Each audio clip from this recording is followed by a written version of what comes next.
Perkenalkan, kami dari kelompok 6 akan mempresentasikan hasil analisis kami mengenai implementasi PSAK nomor 201 dan 207, PSAK nomor 109, PSAK nomor 202, dan PSAK nomor 216 pada PT MPX Logistik Internasional Tbk. Presentasi ini bertujuan untuk mengetahui bagaimana perusahaan menerapkan standar akuntansi tersebut dalam penyajian laporan keuangannya. Perkenalkan, nama saya Tesalnika Triacha dengan NPM 138. Perkenalkan, nama saya Oktaviani Misonata Wisarsyagian dengan NPM terakhir 126. Perkenalkan, nama saya Angelika Risti dengan NPM terakhir 139. Perkenalkan, nama saya Vidya Salwa dengan NPM terakhir 145.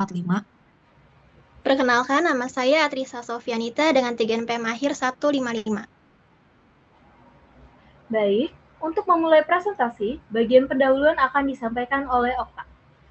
Penyusunan laporan keuangan yang sistematis sesuai dengan Pernyataan Standar Akuntansi Keuangan atau PSAK sangat krusial bagi PT MPX Logistik Internasional Tbk.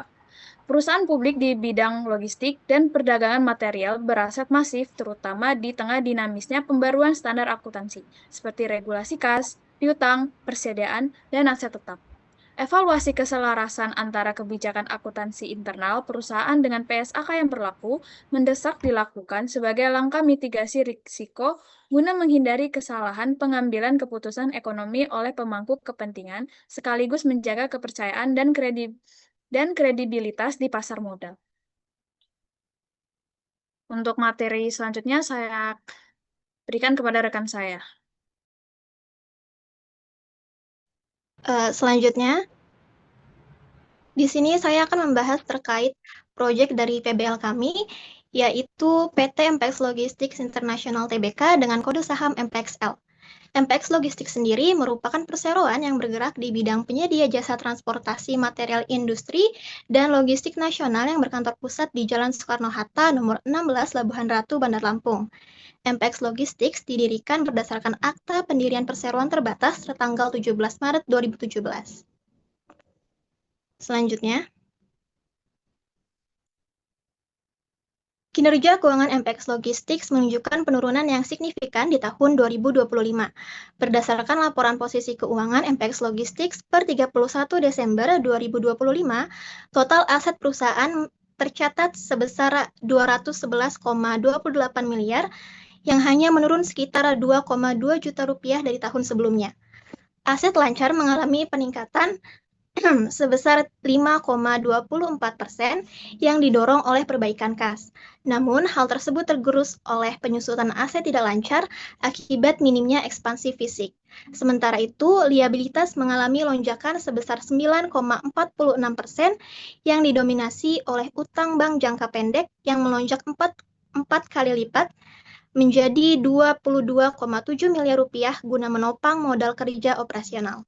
Pada ekuitas, terjadi penurunan sebesar 10,66% yang disebabkan oleh menurunnya saldo laba menjadi 9,29 miliar rupiah akibat akumulasi rugi bersih tahun berjalan dan realisasi pembagian dividen tunai.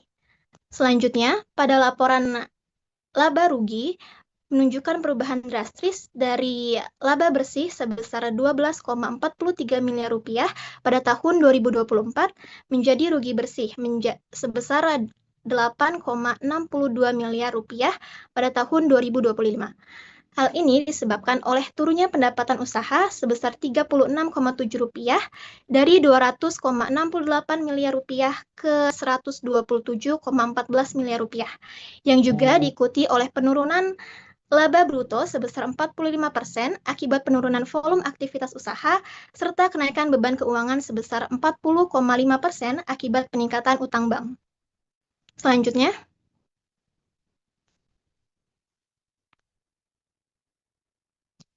laporan arus kas menunjukkan likuiditas yang tetap terjaga melalui pendanaan eksternal dan optimalisasi kas operasional. Hal ini didukung oleh aktivitas operasi perusahaan yang tetap positif meskipun perusahaan mengalami kerugian, serta aktivitas investasi yang juga menunjukkan angka positif akibat penjualan aset tetap meskipun mengalami penurunan dari tahun sebelumnya. Pada aktivitas pendanaan menunjukkan angka negatif yang disebabkan oleh pembayaran pinjaman bank dan lembaga keuangan yang jatuh tempo. Berikut merupakan tabel analisis rasio keuangan PT MPX Logistics International Tbk tahun 2024 dan 2025. Berdasarkan analisis rasio keuangan tersebut, menunjukkan bahwa kondisi keuangan perusahaan mengalami penurunan yang cukup signifikan. Pada aspek likuiditas, perusahaan masih berada pada level yang rentan meskipun cash ratio mengalami sedikit peningkatan. Aspek solvabilitas juga menurun, yang disebabkan oleh semakin tingginya proporsi utang terhadap aset dan ekuitas. Di sisi lain, seluruh rasio profitabilitas menunjukkan penurunan yang signifikan yang disebabkan oleh perubahan laba bersih menjadi rugi bersih pada tahun 2025. Selain itu, rasio aktivitas juga menurun yang menunjukkan pemanfaatan aset dalam menghasilkan pendapatan menjadi kurang efektif. Secara keseluruhan, kinerja dan kondisi keuangan perusahaan pada tahun 2025 lebih lemah dibandingkan pada tahun 2024. Oleh karena itu, perusahaan memerlukan perbaikan kinerja agar kondisi keuangannya dapat membaik. Untuk bab selanjutnya akan dijelaskan oleh rekan saya. Kerangka konseptual pelaporan keuangan. Kerangka konseptual pelaporan keuangan merupakan landasan yang digunakan dalam penyusunan standar akuntansi dan laporan keuangan. Kerangka ini berisi konsep, prinsip, dan pedoman yang membantu menghasilkan informasi keuangan yang relevan, andal, konsisten, dan dapat dibandingkan. Dengan adanya kerangka konseptual, penyusunan laporan keuangan dapat dilakukan secara seragam, sehingga memudahkan pengguna dalam memahami informasi keuangan. Bagian selanjutnya,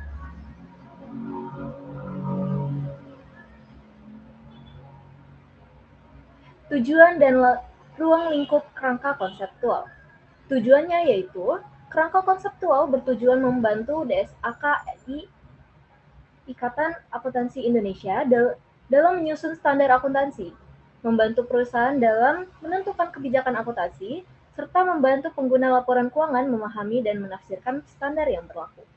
Ruang lingkupnya yaitu, kerangka konseptual mencakup tujuan pelaporan keuangan, karakteristik informasi yang berkualitas, unsur laporan keuangan, pengakuan, pengukuran, penyajian, dan pengungkapan informasi keuangan.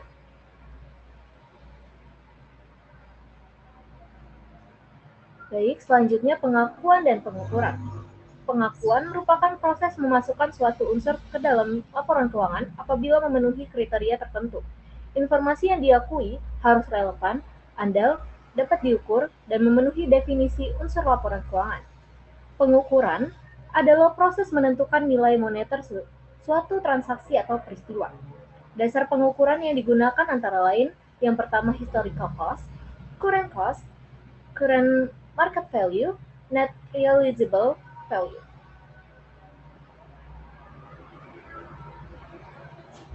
Selanjutnya ada pelaporan dan pengungkapan. Pelaporan keuangan bertujuan memberikan informasi mengenai posisi keuangan, kinerja, dan arus kas perusahaan kepada para pengguna laporan keuangan. Pengungkapan dilakukan untuk memberikan informasi tambahan mengenai transaksi, kebijakan akuntansi, estimasi, dan pertimbangan yang digunakan dalam penyusunan laporan keuangan. Informasi ini umumnya disajikan dalam catatan atas laporan keuangan atau CALK.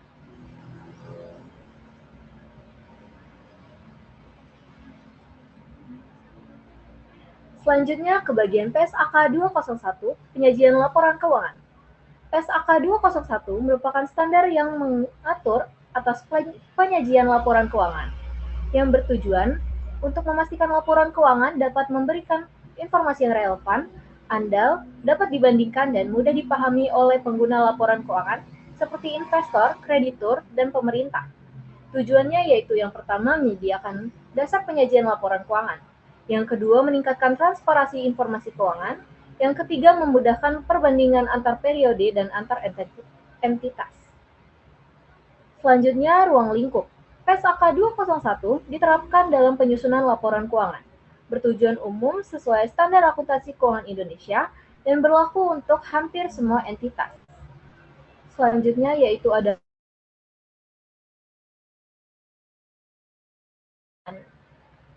kinerja keuangan dan arus kas secara wajar.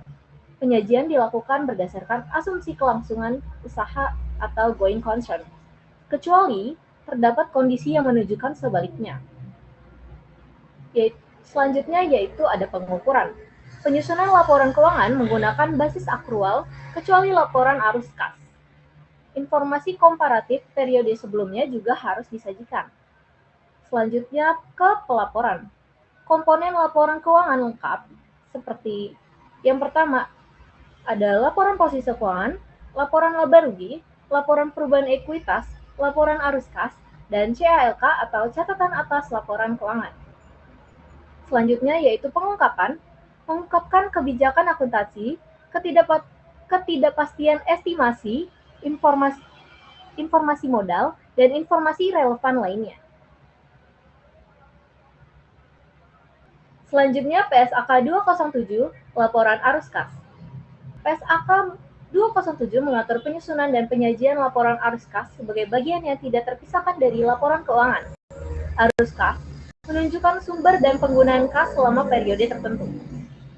Tujuannya yaitu memberikan informasi mengenai kemampuan perusahaan menghasilkan kas dan setara kas, serta kebutuhan perusahaan terhadap arus kas di masa mendatang. Arus kas dikelompokkan menjadi 3 aktivitas utama. Yang pertama aktivitas operasi, yang kedua aktivitas investasi, dan yang ketiga aktivitas pendanaan. Arus kas juga diukur menggunakan metode langsung dan metode tidak langsung. Pelaporannya, bunga, dividen, dan pajak penghasilan harus disajikan secara terpisah. Transaksi non-kas yang tidak dicatat dalam laporan arus kas. Dalam pengungkapan, perusahaan wajib mengungkapkan rincian kas dan setara kas, rekonsiliasi saldo kas, serta pembatasan penggunaan kas apabila ada.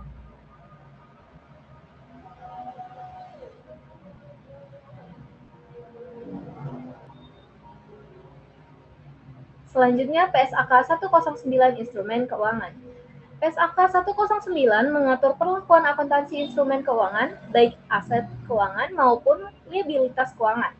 Standar ini bertujuan meningkatkan kualitas informasi mengenai instrumen keuangan yang dimiliki oleh perusahaan. Tujuannya yaitu memberikan informasi yang transparan mengenai dampak instrumen keuangan terhadap posisi keuangan, kinerja, dan arus kas perusahaan. Dalam pengakuan, instrumen keuangan diakui ketika entitas menjadi pihak dalam suatu kontrak yang menimbulkan hak dan kewajiban keuangan.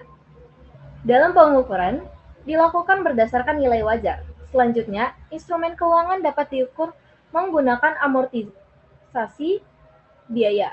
Instrumen keuangan dicatat sebagai biaya perolehan yang disesuaikan dengan pembayaran pokok, bunga, dan amortisasi. Selanjutnya, FVOCI atau Fair Value Through Other Comprehensive Income, instrumen keuangan diukur pada nilai wajar, tetapi keuntungan atau kerugian belum diakui di laba rugi, melainkan di penghasilan komprehensif lain atau OCI.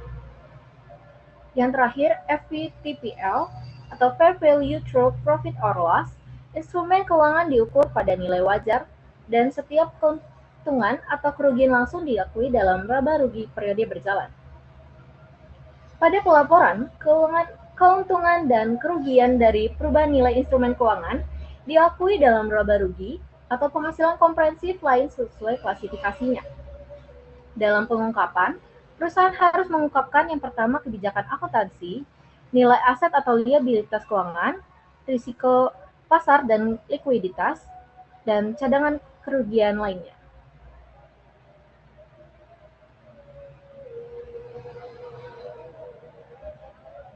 Selanjutnya PSAK 202 Persediaan.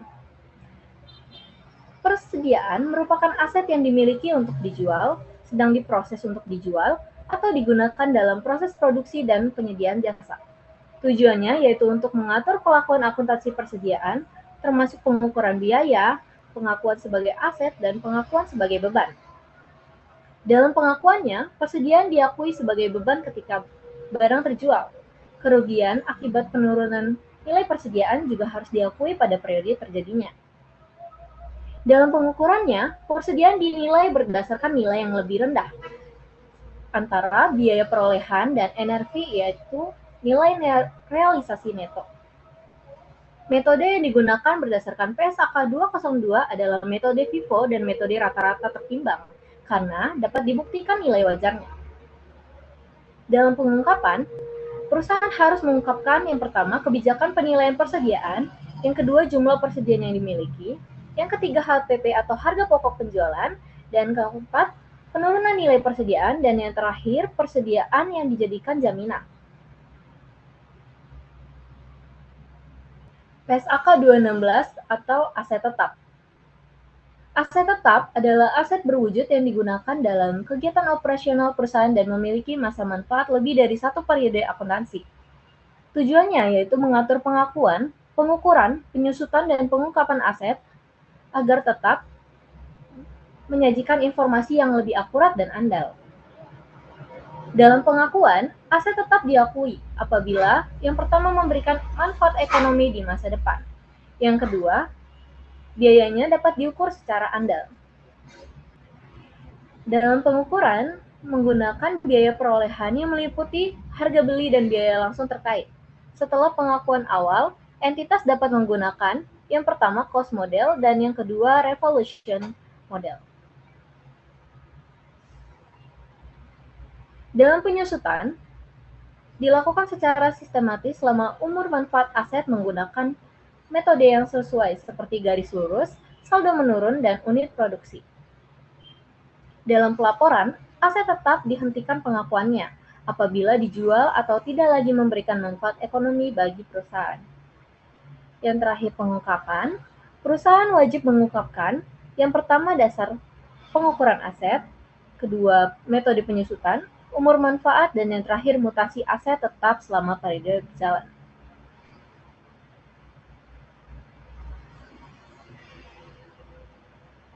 Bagian selanjutnya akan dibawakan oleh rekan saya. Baik, terima kasih. Lalu, bab selanjutnya adalah implementasi PSAK. Jadi, pertama-tama, kerangka konseptual dan konteks keuangan 2025 pada PT MPX Internasional, pada PT MPX Logistik Internasional Tbk.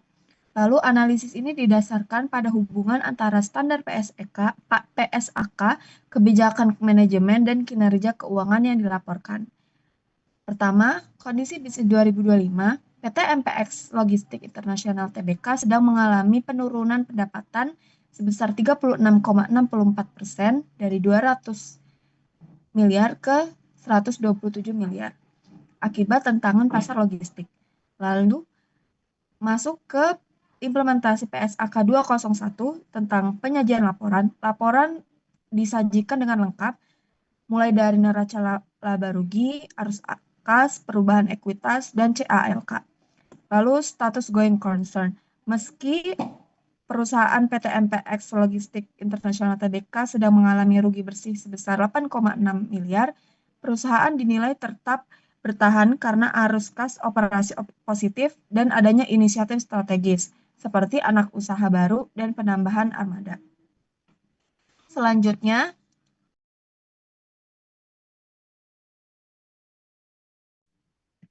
implementasi arus kas pada PSAK 207. Meskipun perusahaan PT MPX Logistik Internasional Tbk mencatat rugi bersih sebesar 8,63 miliar, perusahaan berhasil menghasilkan kas operasi positif sebesar 8,87 miliar, seperti yang ada di gambar. Nah, faktor penyebabnya itu yang pertama adalah beban non-kas. Adanya biaya penyusutan aset tetap yang besar, mengurangi laba tapi uangnya itu tidak keluar. Terus yang kedua adalah efisiensi modal kerja. Penagihan piutang yang lebih cepat dan penundaan pembayaran ke pemasok atau pajak. Terus yang ketiga, strategi investasi. Pergeseran dari fase ekspansi ke optimalisasi aset. Penerimaan dari penjualan dalam kurung 2,4 miliar jauh lebih tinggi daripada perolehan baru sebesar 723 juta. Lalu yang terakhir adalah pendanaan, melakukan refinancing atau pembayaran utang lama dengan pinjaman baru untuk menjaga likuiditas. Selanjutnya, implementasi PSAK 216 dan PSAK 1202 tentang persediaan dan aset tetap. Yang pertama adalah aset tetap. Komponen terbesar 74,4% dari total aset. Manajemen fokus pada optimalisasi 116 unit armada dan pembangunan fasilitas gudang di Pur Pool Cibinong. Lalu instrumen keuangan atau piutang PSAK 109, saldo piutang secara nominal menurun, namun rasio perputaran piutang juga melemah dari 8,21% di tahun 2024 menjadi 4,59% di tahun 2025. Penurunan piutang ini lebih disebabkan oleh penurunan volume penjualan daripada peningkatan efisiensi penagihan. Lalu, penerapan expect credit loss atau ECL itu untuk mengantisipasi risiko gagal bayar pelanggan. Selanjutnya adalah PSAK 202 atau persediaan. Stok suku cadang atau pelumas turun sebesar 37,1%. Indikasi penerapan strategi just in time atau JIT itu sangat diperlukan, yaitu barang hanya didatangkan saat butuh untuk mengurangi biaya penyimpanan atau holding cost. Kesimpulannya adalah, fleksibilitas standar akuntansi memungkinkan manajemen PT MPX Logistik Internasional Tbk melakukan estimasi terbaik agar laporan tetap relevan di masa sulit. Lalu selanjutnya saya akan serahkan kepada rekan saya. Selanjutnya adalah kesimpulan. Dari hasil kami melakukan observasi dan penelitian, berikut adalah kesimpulan yang dapat kami dapatkan atau kami peroleh, yaitu PT MPX Logistik Internasional Tbk telah membuktikan integritasnya dan kepatuhannya dalam pengimplementasian PSAK 201 dan 207, PSAK 109, PSAK 202, dan PSAK 216 sebagai pedoman penyusunan laporan keuangan, serta mengetahui bagaimana kinerja perusahaan selama satu periode, di mana dapat diketahui melalui laporan laba rugi, perusahaan mengalami rugi bersih pada tahun berjalan 2025 sebesar 8.629.569.155 juta.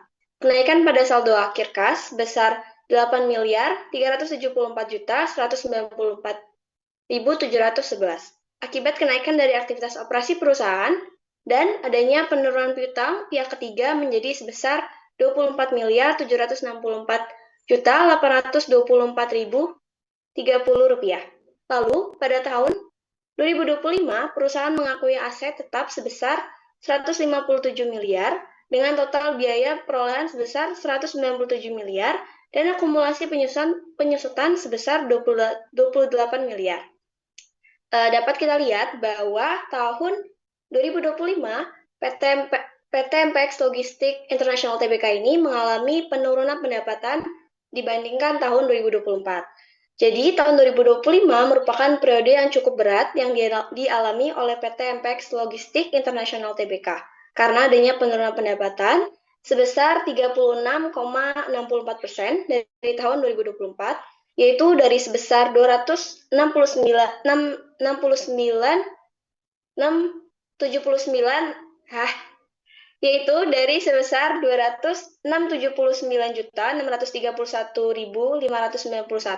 menjadi sebesar 127.142.468.512 rupiah. Dari hasil observasi kami mendapatkan insight, yaitu standar akuntansi bukan sekedar kewajiban administratif, melainkan fondasi kokoh untuk membentuk transparansi dan objektivitas data laporan keuangan. Baik, sekian presentasi dari kelompok 6. Kami ucapkan terima kasih.